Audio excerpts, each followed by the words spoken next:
తాకట్లో ఉన్న బంగారాన్ని విడిపించి ఆ రోజున మార్కెట్ ధర కట్టి మిగిలిన డబ్బును మీకు అందిస్తుంది కొమ్మూరి గోల్డ్. ఈ ఇంట్లోనే మీ నాన్నగారు పెద్ద స్టార్, మీ అన్నగారు మీరు ఎక్కడ మాట్లాడినా మహేష్ అన్న అని అంటారు.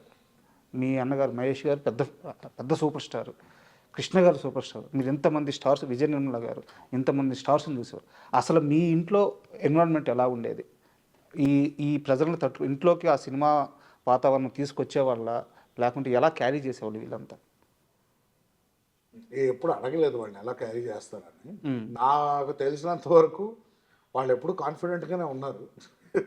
ఏదైనా ఫెయిలియర్స్, ఏదైనా అప్పుడు ఫ్లాప్స్ ఏదైనా వచ్చినా బాధపడతారని తెలుసు. అంటే మన ఇంటి వరకు మహేష్ అన్న అయితే ఓపెన్గా చెప్పారు ఇంటర్వ్యూలోనే, నాకు ఫ్లాప్స్ పడితే నేను బయటికి రాను అని చెప్పేసి, విచ్ ఇస్ వెరీ హ్యూమన్. ఎవరు నిలబడి ఫ్లాప్ అయితే అనుకో, ఎవరైనా అంత కష్టపడతారు. సో కాల్డ్ డేస్ పెద్ద హీరోలు అయితే సినిమాలు అట్లీస్ట్ ఒక 90 days to 150 days ఇలా నడుస్తాయి. ఎవ్రీ టెక్నీషియన్ ఫ్రమ్ హీరో నుంచి ఇన్వెస్ట్మెంట్ అంత ఇది, దాని యాక్టింగ్, దాంతో డబ్బింగ్ చేసి డైరెక్టర్లు ఇంత పనులు చేసుకున్నాక సినిమా రిలీజ్ అయ్యాక ఎఫర్ట్, అది ఎఫర్ట్ ఏంటి, ఆడియన్స్ని టార్చర్ పెట్టాలని ఎవరు సినిమాలు తీరు సక్సెస్ కోసమే తీస్తారు. సో ఆటోమేటిక్ ఏమైపోతుంది, సేమ్ అండి. అంటే నేను కష్టపడి చేసాం, ఎందుకు సక్సెస్ అవ్వలేదు? టార్గెట్ ఆడియన్స్, వాలిడేషన్ కోరుకునేది ఆడియన్స్ నుంచి. ఆడియన్స్ ఇప్పుడు రివర్స్లో ట్రోల్ చేయడం స్టార్ట్ చేస్తున్నారు. అవును. So an industry that is based out of audience, audience ఇది ఇలా ఉంది రెస్పాన్స్ అనేసరికి it is very hard to take for actors నా feeling.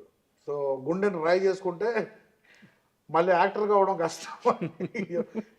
I don't think there is any actor who is not sensitive. Everyone goes through, at least బాత్రూంలోనే ఏడుస్తారు నాకు తెలిసి. ఎవరికి బయట చూపించుకోపోయినా బాత్రూంలోనే 100% అండి, అది గ్యారంటీ. ఎవరో ఉన్నారంటే దే గ్రేట్, బట్ నాకు తెలిసి అయితే ప్రతి స్టార్కి అయితే తప్పదు, ఇది తప్పదండి.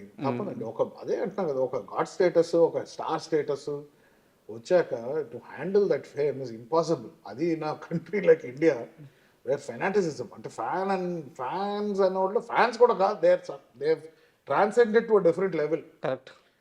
ఏ లెవెల్కి వెళ్తారంటే అది ఒక, నాకు తెలిసి తెలుగులోనే ఉందండి, తమిళ్లో ఉంది, బట్ తెలుగులో ఉన్న పిచ్ అయితే నాకు తెలిసి తెలుగు సినిమాల హీరోలకి ఉన్న పిచ్చి ఎక్కడ లేదు. ఫ్యాన్స్ 100% లేదండి. In a way it's a blessing and it's a curse also. కొత్త డైరెక్టర్స్ వచ్చే వాళ్ళందరినీ మీ నాన్నగారు పట్టేస్తున్నారు. అంటే నాకు తెలిసి డాడ్ నాకు చిన్నప్పటి నుంచే was a little updated man. Correct. ఎప్పుడు కొంచెం ముందు చూపు ఉండేది in a lot of aspects. ఆయన అప్పుడు కూడా 92లోనే నాకు తెలిసి ఒక లాన్సర్ కార్ తెప్పించారు ఆయన. అప్పటికి ఇంకా ఇక్కడ ఇండియాలో రిలీజ్ అవ్వాలి ఆ కారు, ఎర్లీ 90sలో. ఓకే. జపాన్ నుంచి ఇంపోర్ట్ చేసి తీసుకొచ్చారు. ఈ కార్ ఇలా కూడా కారు ఉంటుందా అని అనుకున్నాను. తర్వాత ఇంకో కారు ఎక్స్చేంజ్ చేశారు. ఆయన ఎప్పుడు ఓకే, ఎప్పుడు ఒక స్టెప్ ముందున్నాం ఎప్పుడు అని ఆలోచించే వ్యక్తి అని నాకు తెలుసు. సో ఆటోమేటిక్ బ్రెయిన్ అలా ఉన్నప్పుడు ఈజ్ కాన్స్టెంట్లీ, అంటే ఆయనకి ఇంట్రెస్ట్ క్రియేట్ చేయాలనే రూప్లోనే ఉంటారు. సో ఒక క్యారెక్టర్ చెప్తుంటే దిర్ ఇస్ ఎనీథింగ్ న్యూ, పర్ఫార్మెన్స్కి నాకు ఉంది స్కోప్ అనుకుంటే చేసేస్తారు. It's simple. Super. And Vijaya Nirmala గారి ప్రస్తావనకు వస్తే, ఆమె ఫుడ్ చాలా బాగా వండుతారు, సూపర్ టేస్ట్ ఉంటుంది అని చెప్పి చెప్తారు అనమాట.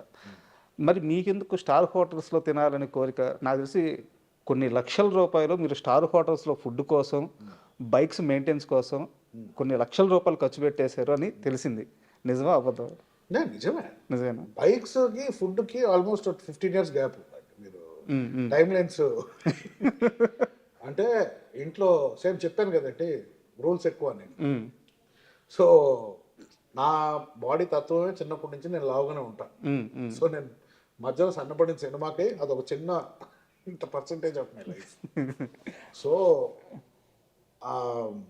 స్టార్ హోటల్కి వెళ్ళాలని ఒక క్యూరియాసిటీ ఉండేది. సో వెళ్దాం అంటే ఎందుకు, ఇంట్లో ఏం తక్కువ చేశారు, అక్కడికి వెళ్ళి నువ్వు థౌసండ్స్ ఖర్చు పెట్టేది వేస్ట్ బదులు ఇంట్లో. బట్ అదే ఎప్పుడైతే నో చెప్తారో కొంచెం క్యూరియాసిటీ ఎక్కువ పెరుగుద్ది. కరెక్ట్. బట్ అఫ్ కోర్స్ నాకు పాకెట్ మనీ ఇవంతా తగ ఇచ్చేవారు కాదు. కొంచెం తెలుసు వీడికి ఏజ్లో ఇస్తే అనవసరమైన అలవాట్లు ఇవన్నీ స్టార్ట్ అవుతాయి, ఫ్రీడమ్ ఇవ్వకూడదు ఎక్కువ. సో కొంచెం కంట్రోల్లో ఉంటేనే కరెక్ట్ అనుకునే వాడు పెట్టారు. వాడు ఎప్పుడైతే ఎడిటింగ్ స్టార్ట్ అయిందో నాకు పేమెంట్ సక్సెస్ఫుల్ ఎడిటర్ అయిపోయాం. ప్రోమోస్, అది కూడా ప్రోమోస్ అంటే మనకి డైలీ పేమెంట్స్ ఉంటాయి. Sir sorry to interrupt you, అది ఇది వేరే ఇంటర్వ్యూలో కూడా విన్నాను, 1000 పైగా ప్రోమోలు చేశాను అని చెప్పి అన్నారు. నాకు ఆ ప్రోమోలు అంటే అర్థం కాలేదు, అది అడగదాం. ప్రోమోస్ అంటే ట్రైలర్స్ అండి, ట్రైలర్స్, సినిమా ట్రైలర్స్ ఈ పైన అంటే maybe figure of speech probably ఒక 400-500 చేసి ఉంటాను. ఓకే ఓకే అంటే నేను ఒక్కడే కూర్చుంటే మా టీం ఉండేది, అంటే మాకు అసిస్టెంట్స్ ఉండేవారు. ఓకే ఓకే వాళ్ళు చేసి నేను చూసేది ఇలా ట్రైలర్ లెక్కలేదు, చాలా చేసాం, నాకే లెక్కలేదు, కొన్ని సినిమాల పేర్లు కూడా గుర్తులేవు. Sir please continue. ఆటోమేటిక్గా ఫ్రీడమ్ వచ్చేటప్పటికి ఒక ఫీలింగ్ ఉంటుంది. 5 స్టార్ హోటల్ కూర్చొని తింటే చాలా లెవెల్ బాగుంటుంది. అంటే అక్కడ ఏమేం చేస్తారు, దాంతో రియలైజ్ అయింది ఏమంటే అక్కడ పెట్టే బిర్యానీ చాలా చండాలంగా ఉంటుంది. ఇంట్లో నార్మల్ చేసిన బిర్యానీ రిలైజ్ అవుతాం. కానీ ఎడిటింగ్ చేసే టైంలో లేట్ నైట్స్ చేసేవాడిని.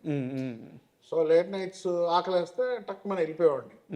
అప్పుడు డబ్బులు ఉండేది. అంటే ఏజ్ అండి, అదే ఏజ్లో రావాల్సిన సంపాదన ఆ ఏజ్లో రావాలి. నాకేమో చాలా ఎర్లీగా వచ్చింది.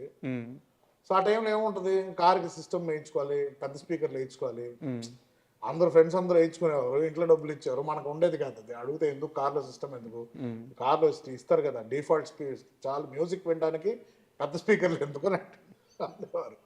సో ఉంటుంది, నేను అది ఎక్స్ప్లోడ్ అని ఈవెన్ ఏదో యాంప్లిఫైర్ ఉంటాయి కదా. సో ఈ డబ్బులు అన్నీ దాంట్లో. బట్ నేను ఈ రోజుకి చెప్తా, నేను ఎప్పుడు రిగ్రెట్ అవ్వలేదు.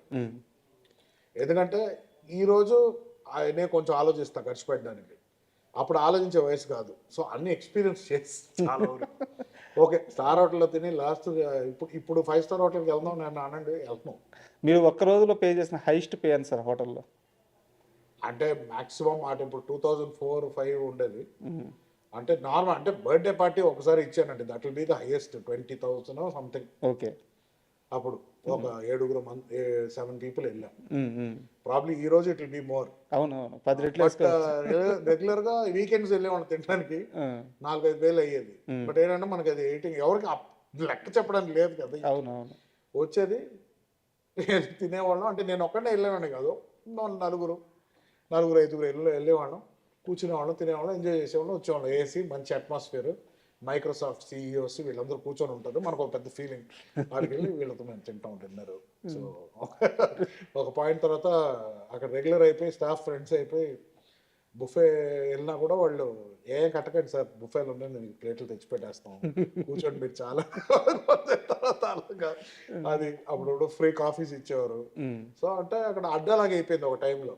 సో డబ్బులు లేనప్పుడు ఒక్కొక్కసారి అక్కడికి వెళ్ళేవాడు, తాజ్కి వెళ్ళేవాడు. ఎందుకంటే వెయిటర్స్ ఫ్రీ కాఫీ ఇస్తారని తెలుసు.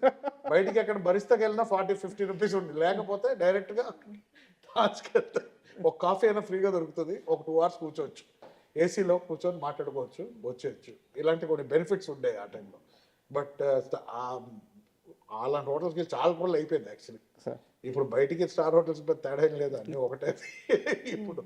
బట్ మ్యాక్సిమం అన్నీ పోయింది. ఇప్పుడు మ్యాక్సిమం ఇంట్లో ఫుడ్ ఎంత తినగలుగుతామో అంత తింటే బెటర్ అని ఇప్పుడు అన్నీ చేంజ్ చేసాం. అండ్